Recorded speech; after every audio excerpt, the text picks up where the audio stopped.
a couple of questions that we got before or during registration. Um, a lot of them we have covered in what you've talked about already, to be honest.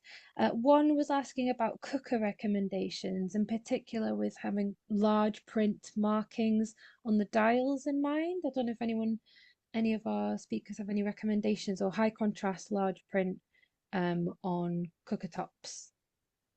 Shall I come in there? Yeah, please do. So I would always well, I don't know of any particular hob that has large print numbers on, but what I would maybe think about doing is using some bump-ons instead, and you wouldn't necessarily need to mark every number around a dial.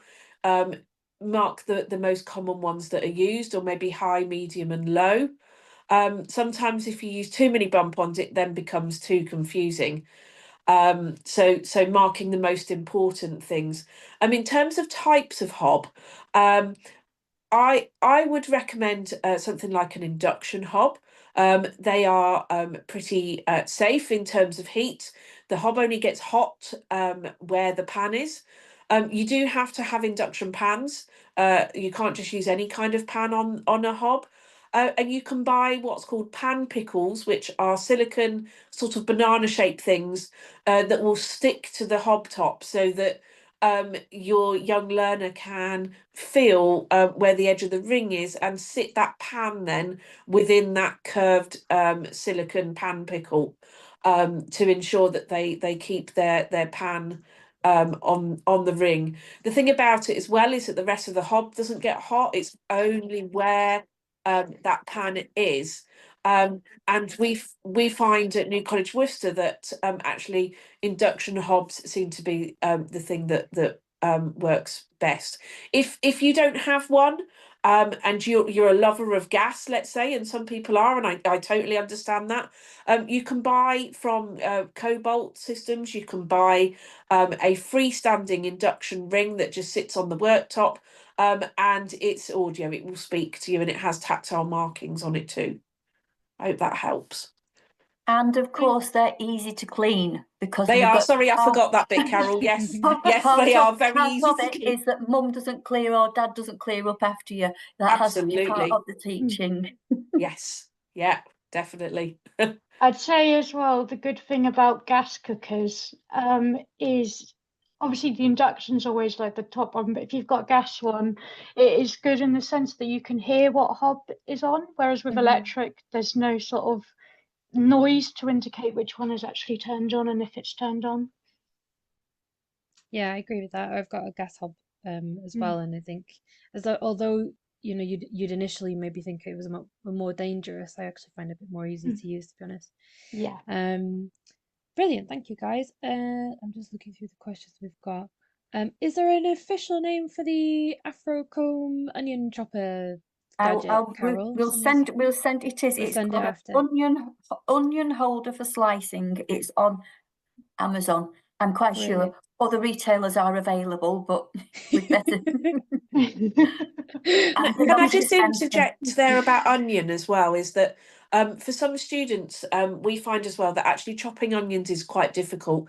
Even if you do have equipment like the Afrocomb style thing, because actually when you start chopping onions, it releases, it basically makes your eyes water, doesn't it?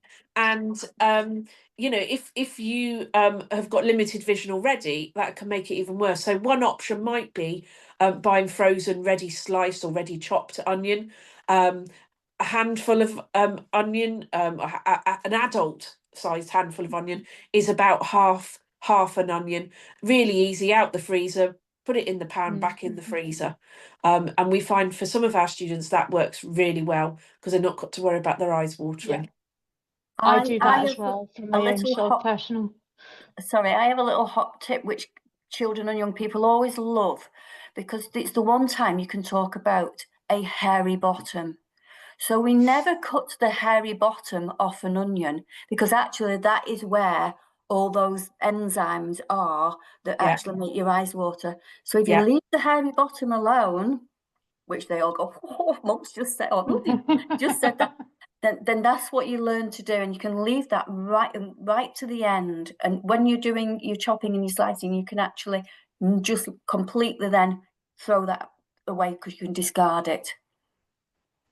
So you can say that you all talked about hairy bottoms on your on your.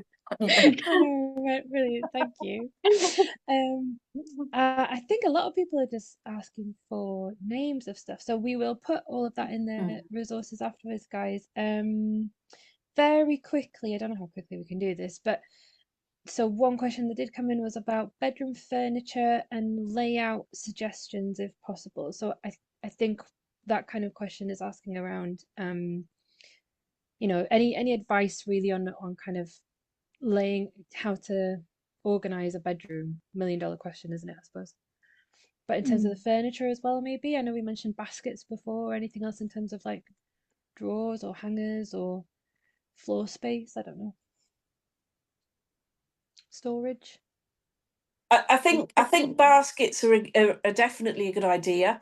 And like Abby said earlier, you know, if you've got somebody who hasn't got enough vision to see colour, think about socks, maybe different baskets for different socks.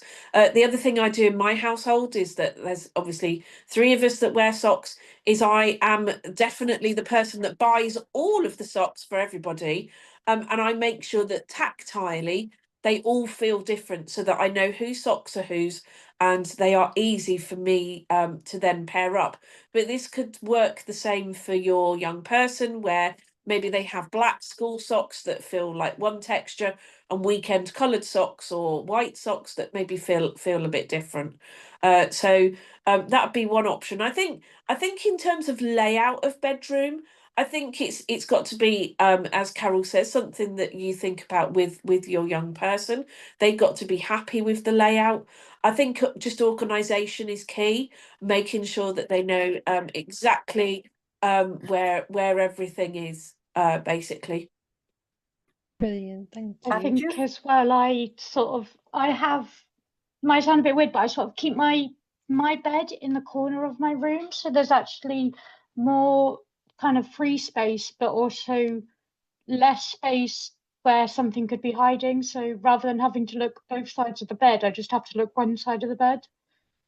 Yeah, that's a good tip. Yeah, having your bed against the wall, so less likelihood of stuff falling down the side. Definitely. I've just you know, seen 2 questions come up really quickly. One was about sewing, and there is a little gadget out there for threading needles, and it's called a cheat. You can Google it, or we'll find the link and send it. And also go to your local low vision aid clinic and see if they can then prescribe a magnifier that will help for that young person too, because they're doing, I presume, doing sewing for pleasure here. And then so you can do a low vision aid clinic and then see if, you know, a magnifier will be of use. Also, there's that beautiful thick plastic fabric that, if you know what I mean, it's plasticky, it's fabric, and that's got really big chunky holes to go up and down. You can almost thread a pipe cleaner through them, they're that big. And another one that quickly came up, an old-fashioned butter knife is really, really good for teaching how to spread butter. It's got a fatter, wider end, so it doesn't rip the bread as much. You'll have to look in Nan's cupboards and stuff like that. And also buttering toasted bread is much easier than buttering a fresh slice of bread. Practice doing that first, and of course always make sure that your butter is nice and soft. There's nothing worse than trying to butter with Lurpak that's solid or whatever, isn't it? Sorry, I just seeing those coming up. Can I just interject as well with the spreading? The other thing that works really well, and actually a lot of chefs do this as well, is use a dessert spoon for spreading. I was about to say that. Yeah, so go into the corner of the butter tub with the spoon so that you're not getting too much butter. Knock it off into the middle of the bread, and then get your young person to hold the spoon so their fingers around it and their index finger is in the bowl of the spoon, because actually then the heat from their finger will go through the spoon and help to melt the butter. and then work from the middle out. So spoon on top of the blob of butter, and then we're doing a spiral, so that we're working our way out to the edge. And then obviously when you get to the edge, you're going to do a square. You could also do it where you go corner to corner and then twist the bread, and then you're doing the same motion. So you're turning the bread rather than actually changing your hand position or motion. So we find that also works, and with a spoon you're not going to rip the bread either. Brilliant. I Thank do you, that guys. as well, but I do it with a teaspoon. I also find it useful to put a bit of butter in a cup in a bowl of warm water to just melt the butter enough to be able to spread it with the spoon. Brilliant, thank you. Abby, and I think there's one last question for you as well about the app you're using to read bus numbers. Okay, so to read bus numbers, I just use the camera on my phone. So I get the camera up and I zoom in. But I also use, so you have to have some site for this because it's a map, but I use bustimes.org. I think you can get it for the live times of the buses, but you can get it, so there's a map. You can see where the bus is on the map live. And it also tells you what colour the bus is. So I rely a lot on colour. So I can see I'm looking out for this colour. So then I can see where the bus is to know then when to get my camera out to zoom up the road to see where it is, if that makes sense. But yeah, it's called Brilliant. bustimes.org. Fantastic, thank you.